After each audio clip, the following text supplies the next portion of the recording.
लेकिन विरल जी, अब ऐसे में आप क्या सलाह देना चाहेंगे कि ब्याज दरों के रुख को देखते हुए अभी छोटी अवधि की एफडी कराएं या फिर लंबी अवधि के लिए जो है वो पैसा लॉक कर दिया जाए, यानी कि शॉर्ट टर्म होनी चाहिए या फिर लॉन्ग टर्म एफडी होनी चाहिए? कौन सा विकल्प आपको फिलहाल बेहतर लग रहा है? एब्सोल्युटली पल्लवी, जो आपने लास्ट क्वेश्चन था उसको ही जोड़कर मैं थोड़ा सा इसका आंसर दूंगा। आपने लास्ट क्वेश्चन में ये भी पूछा था कि रेट्स आगे जाके और कम होंगे कि नहीं होंगे। जी। तो जिस तरह से परिस्थिति बन रही है, इकोनॉमिक कंडीशंस बन रही है, उसमें उन्होंने, आरबीआई ने एक एकोमोडेटिव स्टैंड लिया है। उन्होंने ये वर्ड यूज किया था कि हम एकोमोडेटिव है, यानी जब भी हमको लगेगा और जरूरत बनेगी तो हम डेफिनेटली रेट कट करेंगे, और वो रेट कट आगे भी आते हुए दिख रहा है। तो अगर रेट कट आगे आते हुए दिख रहा है तो शॉर्ट टर्म के पॉइंट ऑफ व्यू से मुझे लगता है नहीं सोचना चाहिए आपको। अगर अभी सपोज मान के चलो 50 basis points rate cut already हुए हैं और आने वाले समय में और भी होने वाले हैं, तो मैं क्यों ना आगे जो लॉन्गर टेन्योर है उसकी एफडीज को मैं अभी से लॉक कर दूं।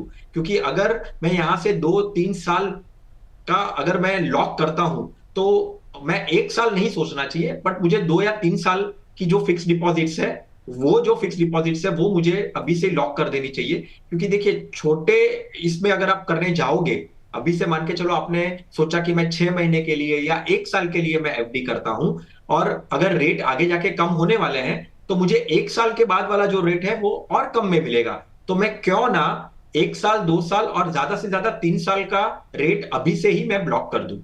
ओके, तो आगे आप जो है वो रेट लॉक करके चलिए, 2 साल 3 साल के लिए जो आपको रेट जो है वो लॉक करने चाहिए। खैर विरल जी, हमारे पास जो है हमारे बहुत सारे दर्शकों के भी सवाल आए हुए हैं, तो ऐसा करते हैं कुछ दर्शकों के सवालों को हम अपने शो में इस वक्त शामिल कर लेते हैं। सबसे पहला सवाल जो है वो राम सिंह वर्मा का है, हिसार से है। ये पूछ रहे हैं कि मुझे 2 साल बाद जो है वो पैसा चाहिए, तो इसके लिए अब मुझे एफडी करानी चाहिए या कोई और विकल्प जो है वो उनके लिए ठीक रहेगा? तो विरल जी, क्या सलाह देंगे आप राम सिंह जी को?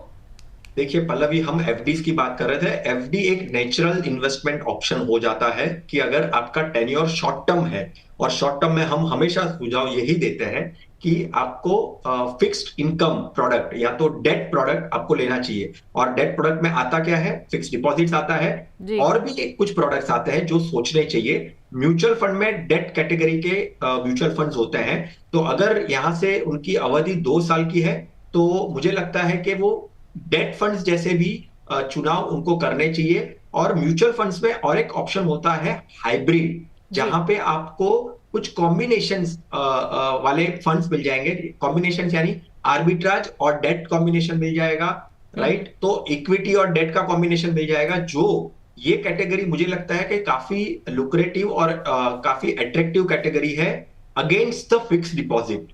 अगर मेरा टाइम टेन्योर 1 साल से ज्यादा है, 2 साल है, और अगर वो 2 से 3 साल भी अगर बन जाता है, तो ये जो कैटेगरी है जहां पे आर्बिट्राज और डेट का एक्सपोजर, या तो स्टैंड अलोन सिर्फ डेट फंड्स भी अगर होते हैं तो भी ये भी आप देख सकते हैं। या तो आप दोनों में बाइफरकेट करके आपकी जो अमाउंट है, जैसे सपोज आप 1 लाख निवेश क्या सोच रहे हैं, तो 50,000 करके ऐसे 2 इंस्ट्रूमेंट में भी निवेश कर सकते हैं, जिससे आपका ओवरऑल रिटर्न बढ़ सके। बिल्कुल, ये बहुत अच्छा आपने बताया कि एफडी अगर आप नहीं कराएंगे तो इसके अलावा विकल्प ये है कि आप डेट फंड चुन सकते हैं या फिर हाइब्रिड में भी जा सकते हैं। अगला सवाल ले लेते हैं, पटना से अमर सक्सेना का है। ये पूछ रहे हैं कि मुझे एफडी में जो है वो 5 लाख रुपए निवेश करने हैं। इन्होंने स्पेसिफाई कर दिया कि ये एफडी ही कराना चाहते हैं। इन्हें अपनी बेटी की पढ़ाई के लिए 8 साल के बाद जो है इस पैसे की ज़रूरत पड़ेगी। तो एफडी जो है ये पूछ रहे कैसे कराऊँ? शायद ये जानना चाहते हैं कि भाई सारा पैसा इकट्ठा मैं 5 लाख की एफडी अभी कर दूँ, कितने साल के लिए करूँ, या थोड़े थोड़े वक्त के बाद जो है कुछ कुछ अलग अलग अमाउंट को जो है वो ये लॉक करते जाएं? तो विरल जी, क्या सलाह देंगे आप इन्हें? देखिए पल्लवी, अगर जब हम बैंक डिपॉजिट्स की बात करते हैं ना, तो बैंक डिपॉजिट्स में भी different different types of fix deposits आते हैं। जी। अभी बैंक्स में नॉर्मल जो बैंक्स हैं, प्राइवेट बैंक्स या तो पब्लिक बैंक्स, उसमें आप फिक्स डिपॉजिट्स कर सकते हैं। फिर आप स्मॉल फाइनेंस बैंक, ये भी एक बैंकिंग चैनल है जहां पे आरबीआई ने अलाउ किया है कि उनको भी फिक्स डिपॉजिट्स तरीके से पैसा ले सकते हैं। तो ओके। नॉर्मल जो बैंक्स के रेट्स होते हैं उससे थोड़ा सा ज्यादा होते हैं स्मॉल फाइनेंस बैंक के रेट्स। और ओके। वो करना ज्यादा जोखिम भरा भी नहीं है। क्यों नहीं है? क्योंकि जो वो इंश्योरेंस गवर्नमेंट ने अप्लाई किया हुआ है कि 5 लाख तक का जो लिमिट है, कि भाई आपके अगर बैंक को कुछ भी हो जाता है तो आपका जो 5 लाख तक का जो अमाउंट है वो काफी सेफ रहेगा। तो मेरा सुझाव उनको ये रहेगा पल्लवी, कि अगर वो 5 लाख सोच रहे हैं तो 2-2-1 करके, या तो 2-2-1 या तो 2-1-1 ऐसे करके कुछ कॉम्बिनेशन करके आप ओवरऑल फिक्स डिपॉजिट्स पे निवेश करिए। बट सिर्फ बैंक के डिपॉजिट्स, या तो प्राइवेट या तो पब्लिक के नहीं, बट ऐसे स्मॉल फाइनेंस बैंक या तो नॉन बैंकिंग फाइनेंस के भी फिक्स डिपॉजिट्स होते हैं, ऐसे कुछ डिपॉजिट्स को ट्राई करिए जिससे आपका पैसा सुरक्षित भी हो और ओवरऑल डिफरेंट डिफरेंट डिपॉजिट्स करके आपका जो रिटर्न्स है वो बढ़ सके। बिल्कुल। तो अमर जी, आप जो है वो डिफरेंट डिफरेंट कॉम्बिनेशन, जैसा कि विरल जी ने बताया, उनका इस्तेमाल कर सकते हैं। अगला सवाल लेते हैं, रांची से कपिल कुमार का है। ये कह रहे हैं कि मैंने पिछले साल जो है वो एफडी कराई हुई थी, अब शायद इनके मन में थोड़ा सा डर आ गया। वो कह रहे हैं कि भाई रेपो रेट घटने के बाद जो है वो दरें कम हो रही हैं, तो कहीं ऐसा तो नहीं कि मेरी भी एफडी की रेट जो है वो कम हो जाएगी? विरल जी। देखिए, जो पहले उन्होंने किया हुआ है और अगर उन्होंने ब्लॉक किया है 2 या 3 साल, उसके ऊपर कोई उसका लागू नहीं होता है, क्योंकि आपने अमाउंट ब्लॉक कर दी है, राइट। हम पल्लवी शुरू में यही बात कर रहे थे कि अभी कोई निवेश करना चाहता है तो आप लॉन्गर टेन्योर के लिए ब्लॉक कर दिए, क्योंकि वो रेट आपका आपके लिए वो फिक्स हो गया। तो जो उन्होंने पहले एफडी की है तो उसमें कोई चेंजेस नहीं होता है, उसमें कोई बदलाव नहीं होता है। पर अगर आपकी वो मैच्योर हो रहे हैं और अगर आप वापस उसको रिन्यू करना चाहते हो, तो शायद से जो रेपो रेट में कटौती हुई है उसकी असर उस पर दिख सकती है। बट अगर आपको रिटर्न्स थोड़े बढ़ाने हैं आपके फिक्स डिपॉजिट्स पे, तो आप नॉन बैंकिंग फाइनेंस कंपनीज के या तो स्मॉल फाइनेंस बैंक के एफडीज भी आप एक बार देख सकते हैं। ठीक है। तो जैसे अब दरें जो हैं थोड़ी बहुत कम हुई हैं, इसको देख के अब आगे की स्ट्रैटेजी हमारी क्या होनी चाहिए विरल जी? एफडी के अलावा जैसा कि आपने बताया था कि भाई डेट फंड्स वगैरह में भी लोग जो है वो निवेश कर सकते हैं, तो डेट फंड्स हो गए, हाइब्रिड हो गए, उसके अलावा और क्या क्या ऑप्शंस हो सकते हैं?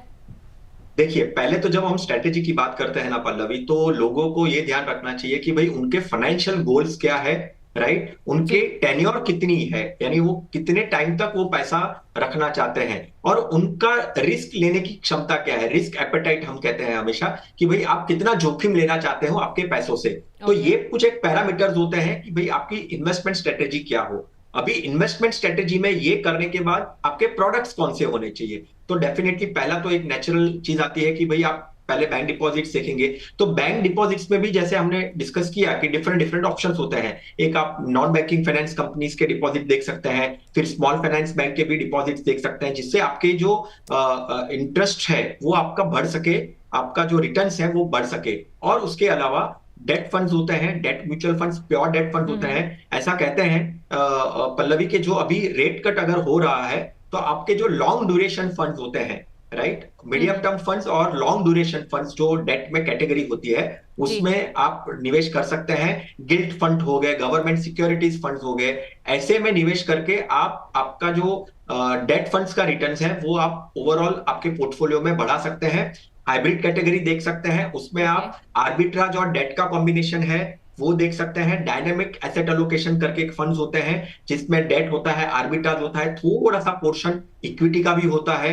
अगर आपका टाइम टेन्योर आप निश्चित कर सकते हो, अगर आपका टाइम टेन्योर 3 से 5 साल है, तो फिक्स डिपॉजिट्स के अलावा आपको डेट फंड्स और हाइब्रिड फंड्स भी देखने चाहिए। बिल्कुल। तो सबसे पहले तो आपको ये तय करना होगा कि आपका टाइम टेन्योर जो है वो कितना है, और उसके बाद जो है आपके पास बहुत सारे विकल्प मौजूद होते हैं, आप उन्हें भी देख सकते हैं एफडी के अलावा।